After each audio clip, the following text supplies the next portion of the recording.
Hey, it's Frank here with 4D Honeybee, and I've made an executive decision, so stick with me. It's going to be a long, drawn-out introduction, but I got to let you know what I'm thinking here so that you follow me. A couple of days ago, I made a couple of videos where I attended my two hives, and basically completely the opposite of what I thought would happen ended up happening. Hive number one, I lost the queen in the initial install of the nuke. And I wasn't sure if she had made it back. I checked the hives at the 2-week mark and I didn't see any sign of a queen. And then I checked it again a couple of days ago at the 1-month mark, figuring that if I saw brood, I would know there was a queen there. And if I didn't see brood, there wouldn't be a queen there. And that's not really true, because I thought I saw eggs, and then lo and behold, I found a queen. The queen was healthy looking, very, very large, so she looked like she was fertilized, and didn't really see her laying eggs much. And then after posting the video, I saw a supersedure cell. So I saw an almost capped or completely capped queen cell in that hive, right? And normally it wouldn't bother me at all, because they would figure it out. If the new queen hatched and they liked the queen that was there already, they would dispatch the new queen. I don't think it was a swarm situation. They still got a ton of room to lay there. I think it was just one of these situations where they'd lost their original queen, so they were making a new one. And they give themselves options. They make more than one queen at a time. Then I went into hive number 2, which had transferred beautifully. At the 2-week mark, it had made a whole bunch of new brood. The queen was happy. Everything was fine. I was expecting to see that hive just moving along, basically increasing their number of bees exponentially. And I didn't see that. So I saw fewer bees than I thought I would see. I saw absolutely no sign of a laying queen at all, and I couldn't find the queen. So there was no brood in that hive.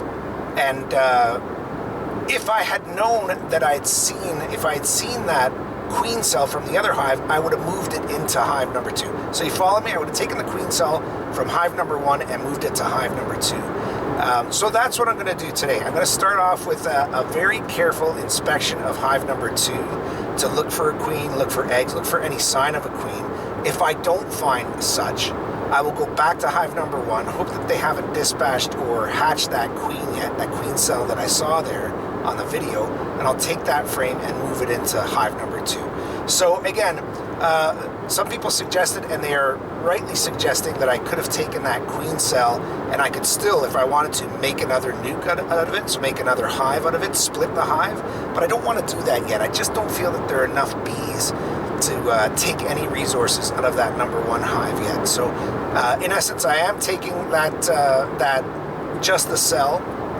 and replacing it with another frame that they should be able to work with. So that's the plan for today. It's not an ideal day to beekeep. It's overcast. Temperature is, what's the temperature here? 23 degrees Celsius, which is, I think, around 74, 75 Fahrenheit. I'll check on that for sure. There's rain on the way, so these bees might not be all that happy. You always like to beekeep when it's sunny and they're foraging and such. So hopefully things will go well, and hopefully this decision will pay off. We'll only know in a couple of weeks. So thanks for joining me at 4D Honeybee.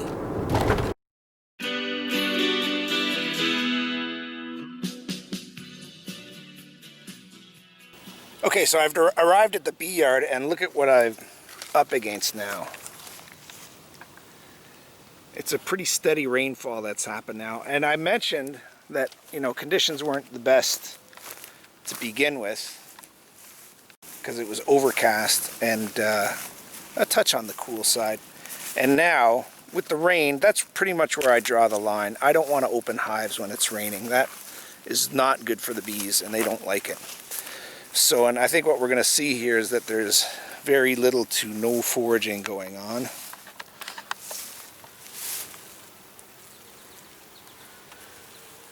And they end up just guarding the front entrance there. And it's not really the time that you want to go poking in with them. So I'm going to post this video anyway, although it's not much of a video. I do want to get some comments on my plan here. So my plan again is to take the queen cell that I found in this hive and move it to what I think is now a queenless hive over there. It kind of stands to reason to be a good plan. However, I'm waiting another day, so it may mean that that queen cell is gone by the time I get to it. So let me know what your thoughts are about that plan, and give me your comments down below. And thanks for joining me at 4D Honeybee.